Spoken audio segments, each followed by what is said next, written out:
دو دفعہ آسمان کے فرشتے روئے ہیں، ایک 4000 سال پہلے جب ابراہیم باپ 96 سال کی عمر اور 6 سال کا بچہ، اور حکم دیا جا رہا ہے دشمن کے گلے پہ چھری چلانا تو بڑا آسان ہے کہ انسان جب وحشی بن جاتا ہے، جانور بن جاتا ہے، سانپ بن جاتا ہے تو اسے ڈسنے میں کوئی آر نہیں ہوتا، اسے کاٹنے میں کوئی آر نہیں ہوتا، لیکن سامنے تو اسماعیل کھڑا ہے، 86 سال کی عمر میں بیٹا ملا اور باپ 92-94 سال کا گیا، اور میرا رب کہتا ہے ابراہیم اسماعیل کی گردن پہ چھری چلا دے، میں دیکھنا چاہتا ہوں تو میرا ہے یا اسماعیل کا ہے، تیرے دل میں میں ہوں یا اسماعیل ہے؟ کہ میرے رب ہزاروں اسماعیل تجھ پہ قربان کر دوں۔ چھری اٹھائی، فلسطین سے چلے اور پہنچے مکہ مکرمہ، بیوی سے کہا بچے کو تیار کرا دو، سیر کرانے لے جا رہا ہوں، بچے کو تیار کرایا۔ آج پہلی دفعہ بچہ باپ کو دیکھ رہا ہے، انگلی پکڑ کے اچھلتا ہوا جا رہا ہے، میرا ابا مجھے سیر کرانے لے جا رہا ہے، یہ نہیں خبر کہ چھری کے نیچے سے گزارنے لے جا رہا ہے، اور لیاری والوں کو پیغام دینے جا رہا ہے کہ اللہ پر ہر شے قربان کرنا سیکھو، اللہ کے لیے ہر جذبہ چھوڑنا سیکھو، ہر شے سے ہٹنا سیکھو، جہاں اللہ ناراض ہے ہٹ جاؤ، ہٹ جاؤ، ہٹ جاؤ، ہار نہ پڑے ہار جاؤ، مٹنا پڑے مٹ جاؤ، لٹنا پڑے لٹ جاؤ، دھکے کھانے پڑے کھا لو کھا لو کھا لو، کہ دنیا میں سب سے زیادہ دھکے کھانے والا میرا حبیب محمد مصطفیٰ، مجھے لیاری کا کوئی گھر دکھاؤ جہاں غریب نے پیٹ پہ پتھر باندھا ہو۔ رحیم نے چھری نکالی، بیٹا تیرے ذبح کرنے کا حکم ہو چکا ہے۔ بیٹا کہتا ابا جلدی کر، دیر کیوں کرتا ہے؟ ہاں کہانی سنانی ہے لیاری والوں کو، ایسی اولاد بناؤ، ایسے باپ بنو، اللہ کے امر پر یوں قربان ہونا سیکھو۔ اور اب معصوم بچے کو حیران ہو کر ابراہیم دیکھتا ہے، بیٹا تجھے پتا ہے میں کیا کہہ رہا ہوں؟ کہاں پتا ہے، آپ کہہ رہے ہیں میں ذبح کروں گا تو میں مر جاؤں گا، میں مر جاؤں گا تو مجھے آپ کی جگہ اللہ ملے گا، اللہ آپ سے بہتر ہے، مجھے دنیا کی جگہ جنت ملے گی، جنت دنیا سے بہتر ہے۔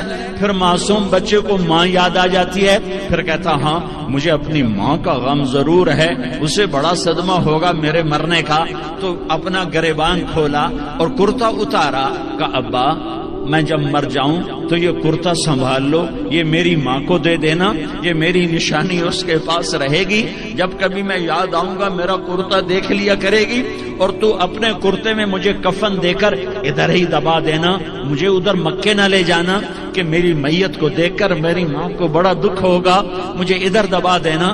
ابا میرے ہاتھ باندھ دے، میرے پاؤں باندھ دے، اور لیاری والوں کو پیغام دے دو کہ اللہ پہ یوں قربان ہوا جاتا ہے۔ 96 سال کا بوڑھا باپ بیٹے کے ہاتھ باندھ رہا ہے، کسائی کی طرح جیسے بکرے کے ہاتھ پاؤں باندھتا ہے، پاؤں باندھ رہا ہے۔ پھر بیٹے نے کہا ابا مجھے الٹا لٹانا، سیدھا نہ لٹانا، کہیں تیری نظر پڑے اور تیرا ہاتھ کانپ جائے اور حکم ٹوٹ جائے، مجھے الٹا لٹا دے۔ وَتَلَّهُ لِلْجَبِينِ، الٹا لٹایا اور اپنا گوڈا ان کی کمر پہ رکھا، اور ایسے ان کے سر کے بال پکڑ کر یوں سر اٹھایا، چھری کو نیچے سے گزارنے کے لیے، ایک ہاتھ میں سر کے بال، ایک ہاتھ میں چھری، گوڈا اس کی کمر پر، اور یوں آسمان کو دیکھا۔ ہائے ہائے، کائنات ہل گئی، ابراہیم کی نظر آسمانوں پر گئی، کیا فرشتوں میں ہلچل مچ گئی، فرشتوں کو کیا خبر کہ آگے کیا ہونے والا ہے؟ کہنے لگے یا اللہ کیا تو مجھ سے ناراض ہو گیا ہے کہ اسماعیل کی محبت نے میرے دل میں جگہ پکڑ لی ہے؟ یہ لے تیرے نام پہ قربان کرتا ہوں، ناراض نہ ہونا، تجھ پر ہر شے فدا ہے، ہر شے قربان ہے، یہی لا الہ الا اللہ کا مطلب ہے۔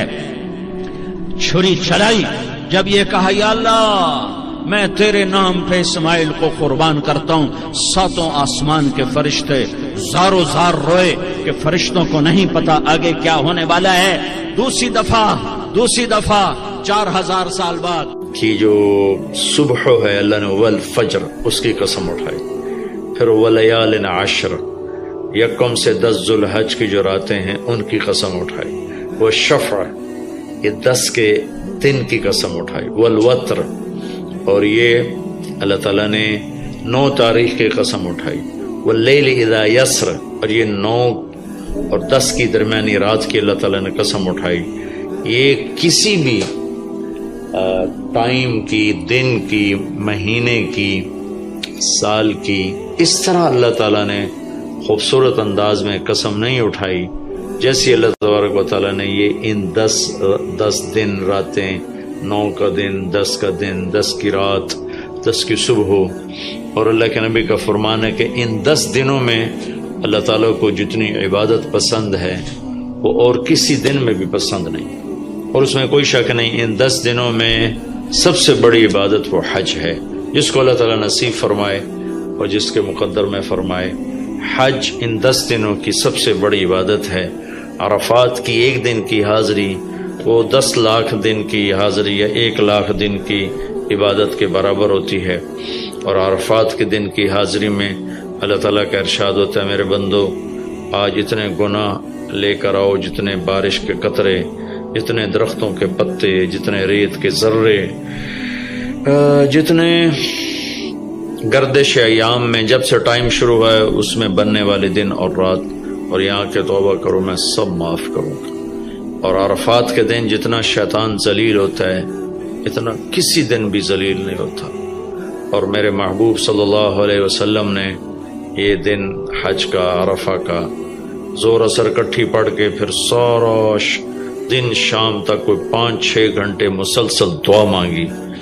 اور آپ نے فرمایا کہ اس وقت میرا اللہ میرے صحابہ پہ فخر فرما رہا ہے، اور قربان جاؤں خطاب کے بیٹے پر. فرمایا اور عمر بن خطاب پہ اس وقت میرا اللہ خاص طور پہ خوش ہو رہا ہے، اور خاص طور پہ عمر بن خطاب پہ اللہ تعالیٰ فخر فرما رہا ہے. تو ان 10 دنوں میں جسے اللہ حج میسر فرما دے تو اس سے بڑی عبادت کوئی نہیں. حج میسر نہیں ہے تو پھر ان 10 دنوں میں نومی کا روزہ رکھنا، ان 10 دنوں میں روزے رکھنا، اس میں نوافل کی کثرت، صدقے کی کثرت، پھر قربانی، یہ سارے اعمال ان 10 دنوں میں انتہائی محبوب ہیں. جنہیں اللہ سعادت دے دے حج کی، بار بار جائیں. تابعوا بین الحج والعمرہ، حج عمرہ آگے پیچھے کرو، آگے پیچھے کرو. ایک بہت بڑا طبقہ ہے جو یہ کہتا ہے کہ ایک دفعہ فرض ہے اس کے بعد کوئی ضروری نہیں. میں کب کہتا ہوں کہ ضروری ہے؟ ضروری نہیں ہے، لیکن ضروری کا مطلب فرض نہیں ہے. لیکن اللہ اس کے رسول کو پسند ہے کہ اس کے گھر بار بار آیا جائے، بار بار حاضری دی جائے. اللہ کے نبی کو تو آخر عمر میں جا کے موقع ملا، اس کے بعد آپ دنیا سے تشریف لے گئے. اگر آپ اس کے بعد زندہ رہتے تو یقیناً آپ ضرور حج کرتے، چونکہ آپ نے جتنے سال مکہ میں گزارے آپ نے ہر سال حج کی.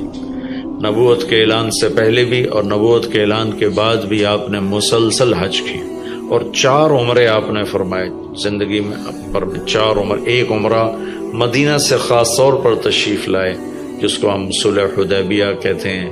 وہ ہو نہیں سکا لیکن آپ نے وہیں عمرے کا کام پورا کیا، سر مڑائے، احرام کھولے. پھر اگلے سال آپ اس کی قضاء کے لیے تشریف لائے.